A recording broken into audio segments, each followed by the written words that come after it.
G'day folks, Sean here from AR Photography. So just a super quick video for you today. As many of you are probably already aware, the Osmo Action 5 Pro from DJI got a pretty significant firmware update a few days ago. The biggest and most important feature, in my opinion, is that it's now given us the option to set a higher bitrate. That's kind of one of the biggest concerns about the Osmo Action 5 Pro when it was first launched, is that the bitrate was lowered quite a bit, and there was no option to set a higher bitrate like you can in other action cameras. But now if we go to our settings and we scroll down, you can see we have an option here called bitrate, and we can set it to either standard or high. Now I did a quick test before I updated the firmware just to see what the difference was. So before updating the firmware, shooting in 8-bit color, you can see the bitrate was 69 megabits per second. After the firmware update with high bitrate selected, you can see the bitrate now has been increased to 102.5 megabits per second. And when shooting in 10-bit color, you can see the bitrate is now 107.8.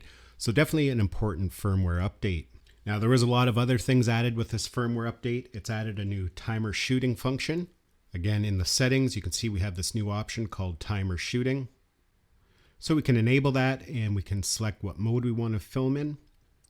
We've got video, super night, and time lapse, the time that we want it to turn on, the duration, and if we want it to repeat. And some other aspects, they've added support for audio transmission in webcam mode. It's improved video quality in live streaming mode. It's added the high bitrate, which we've already talked about. It's added support for displaying a specific style on the front screen when single screen preview is enabled.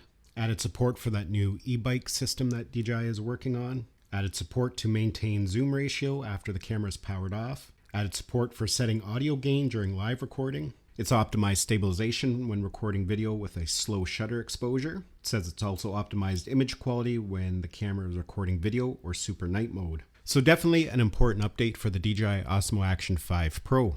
Well folks, that's basically it. Thanks a lot for watching, and we'll see you in the next one.